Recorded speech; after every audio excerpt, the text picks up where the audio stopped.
Hello guys, good morning. Welcome back sa Bicol Auto Search. So ngayong araw po, samahan niyo ako kasi itong Isuzu i-Van na na-feature ko po sa nakaraang video ko, babayaran na po siya ngayon. So kung matatandaan niyo po, ang asking price po namin nito is 450,000 pero ngayon po nag-close kami sa 390,000 pesos. So hindi na lugi, murang-mura na po yan sa Isuzu i-Van na 2011 model. So ipapakita ko po ulit sa inyo itong sasakyan for the last time. Okay po? So tara po.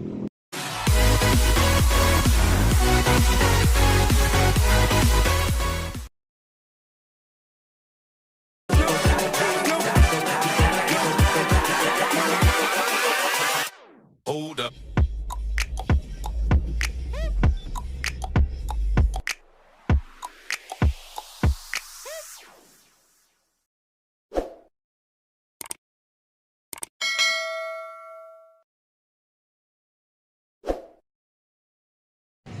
Okay, so ito po yung Isuzu i-Van. So kung matatandaan nyo po, na-post ko to I think 4 weeks ago or almost 2 months na.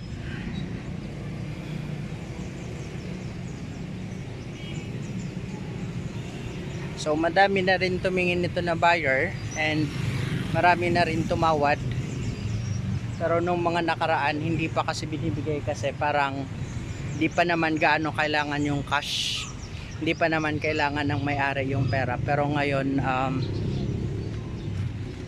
nirarush nila kasi may bibilhin silang property.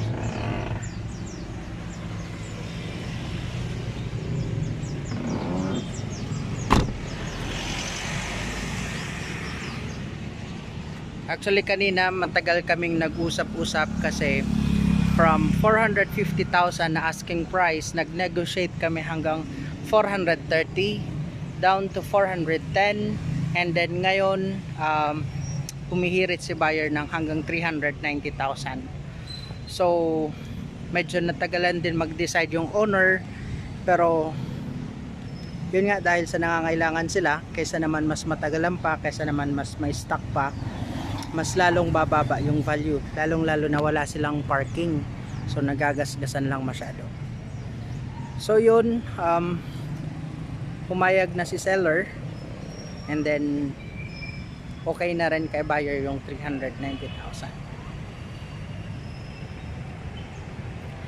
Kung i-check mo ito sa marketplace or yung market value nito, yung 2011 to 2012 halos ang range ng prices na is from 550 hanggang 650,000.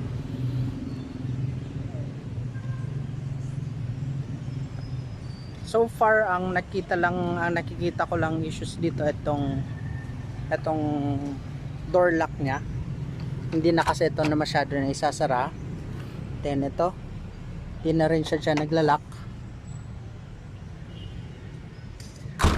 Yan, hindi siya gaano nasasara.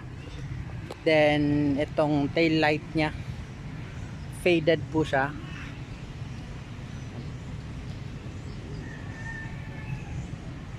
Updated din po ang rehistro nito kasi nga ginagamit ito ng church pang service nila sa mga conference.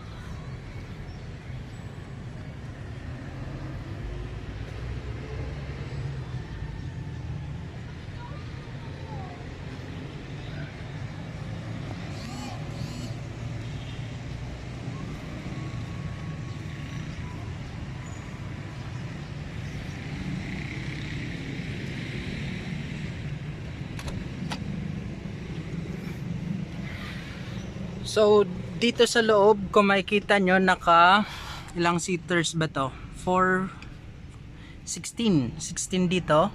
Then sa harap, 3 or 2. Yan. Pero ang plano kasi nito, aalisin nila itong mga upuan. So gagawin nilang detachable yung upuan. Pwedeng tanggalin, pwedeng ibalik. Okay. So yun guys, that's all for this vehicle. Mamaya po ipakita ko na lang sa inyo ang update. Thank you.